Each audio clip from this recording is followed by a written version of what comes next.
Opa, tudo bem? Como você está? Estamos aqui hoje para a gente poder dar continuidade com o nosso projeto da leitura bíblica por durante um ano. Deixa eu me ajeitar aqui na cadeira para ficar bem aqui na câmera. E hoje nós vamos ler, nós vamos continuar aqui no livro de Juízes. Hoje nós vamos ler do 17 até o capítulo 18, beleza?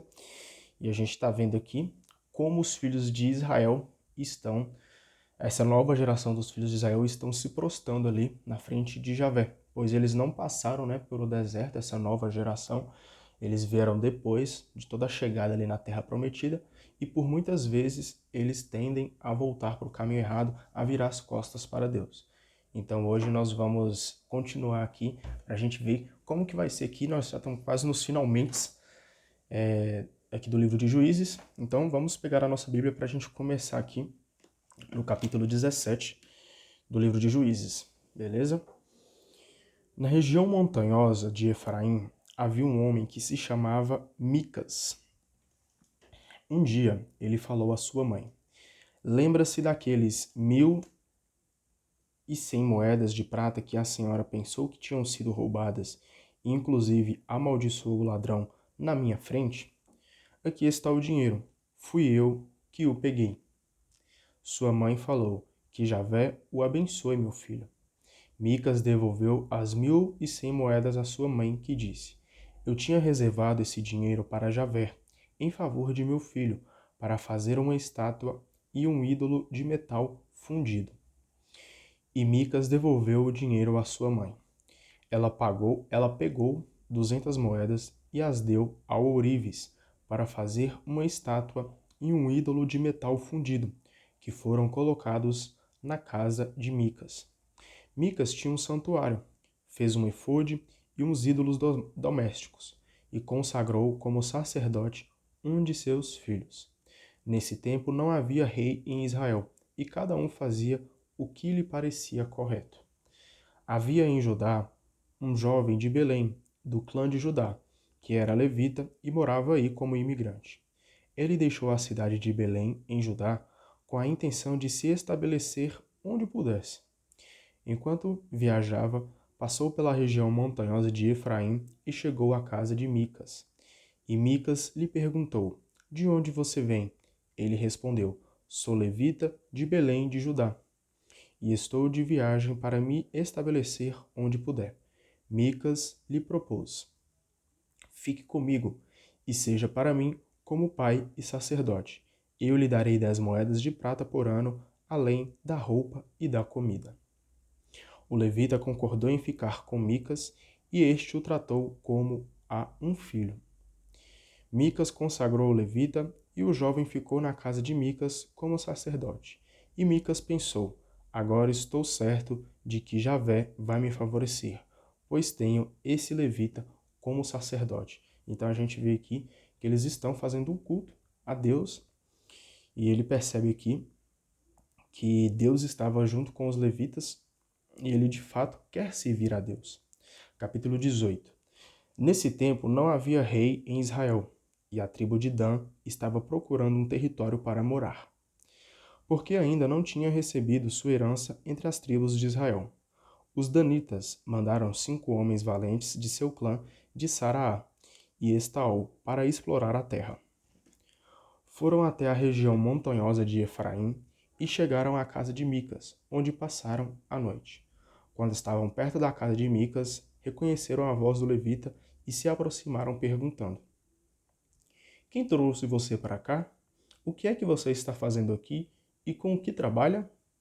O levita respondeu: Micas me contratou como sacerdote. Então lhe pediram: Consulte a Deus para sabermos se a viagem que estamos fazendo vai dar certo. Interessante aqui que eles perguntam para Deus primeiro o caminho que eles devem seguir. Não seguem pela vontade própria, mas aquilo que Deus está ordenando para eles. O sacerdote respondeu: Podem ir em paz. A viagem de vocês está sob os cuidados de Javé. Os 5 homens partiram e chegaram a Laís. Viram que os habitantes do lugar viviam em segurança como os sidônios. Viviam tranquilos e seguros, e não passavam privações ou apertos de nenhuma natureza. Sidônia ficava longe, e eles não mantinham relações com os arameus. Os exploradores voltaram para junto de seus irmãos em Saraá e Estaol, e estes lhe perguntaram: Que notícias vocês trazem? Eles responderam: Vamos lutar contra eles, pois vimos que a terra é excelente. Não fiquem aí parados, não hesitem para tomar posse do território. Chegando lá, vocês vão encontrar um povo tranquilo. O território é extenso e Deus o entregou na mão de vocês. É um lugar onde os produtos da terra são abundantes. Olha para você ver que maravilha. Aqui não foi qualquer um que entregou essa terra para eles. Olha para você ver, eu até repeti o versículo 10. Chegando lá, vocês vão encontrar um povo tranquilo. O território é extenso e Deus o entregou na mão de vocês. Então aqui é uma obra de Deus, é uma bênção que Deus está dando para os seus filhos. É um lugar onde os produtos da terra são abundantes. Então a gente percebe aqui que aquilo que Deus dá não é miséria, aquilo que Deus dá não é pouco. Não, ele não está dando ali como se fosse, está dando ali migalhas. A terra onde Deus está entregando para seus filhos é um lugar onde os produtos da terra são abundantes. Então, aquilo que Deus entrega não é miséria, aquilo que Deus entrega é abundância. Então, cerca de 600 homens armados do clã de Dan emigraram de Saraá e Estaol. Subiram e acamparam em Cariate e Arim, em Judá. É por isso que esse lugar até hoje se chama Acampamento de Dan. Daí passaram para a região montanhosa de Efraim e se aproximaram da casa de Micas. Os 5 exploradores que tinham estado aí disseram a seus irmãos: Saibam que há nessas casas um efode e ídolos domésticos, uma estátua e um ídolo de metal fundido. Pensem bem no que vocês vão fazer. Eles se desviaram para lá, chegaram à casa do levita e o saudaram. Os 600 danitas armados contaram guarda junto à porta. E os 5 exploradores entraram na casa, pegaram a estátua, o efode, os ídolos domésticos e o ídolo de metal fundido. Enquanto isso, o sacerdote estava à entrada da porta, com os 600 homens armados. Eles entraram na casa de Micas, pegaram a estátua, o efode, o ídolo doméstico e o ídolo de metal fundido. O sacerdote então lhes perguntou: O que vocês estão fazendo? Eles responderam: Cale-se e venha conosco para ser nosso pai sacerdote. O que é melhor para você? Ser sacerdote na casa de um homem ou sacerdote de uma tribo e de um clã israelita? O sacerdote gostou, pegou o efode, os ídolos domésticos e as estátuas, e foi com eles. Retornaram o caminho e partiram, colocando à frente as mulheres e as crianças, os animais e a bagagem.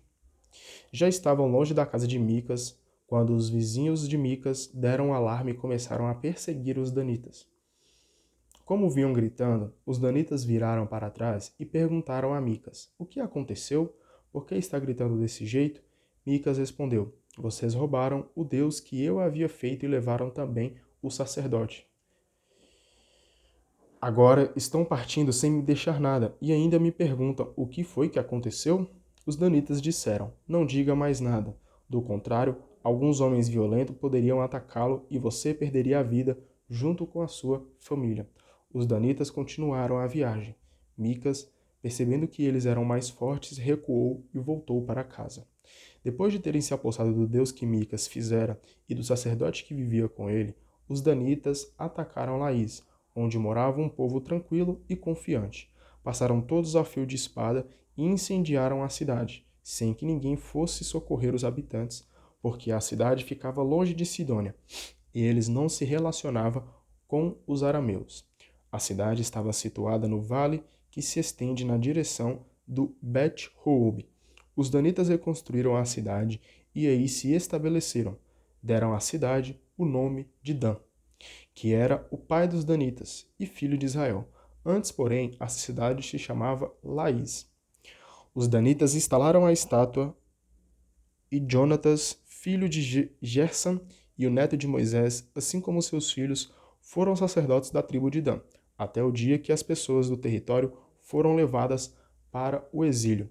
Os danitas instalaram para o seu uso a estátua que Micas havia feito, e essa estátua ficou aí durante todo o tempo em que existiu o santuário de Silo. Eu só destacando aqui uma parte que a Bíblia traz sobre a explicação do capítulo 18, fala o seguinte: O capítulo 18 preserva também um fato histórico: a migração da tribo de Dan para o norte. Isso aconteceu porque o território onde Dan se havia estabelecido não era favorável, por causa da forte pressão dos filisteus. Então a gente percebe aqui que o povo está ali tentando se refugiar da mão da escravidão que os filisteus colocam sobre a vida deles e estão tentando arranjar uma terra boa.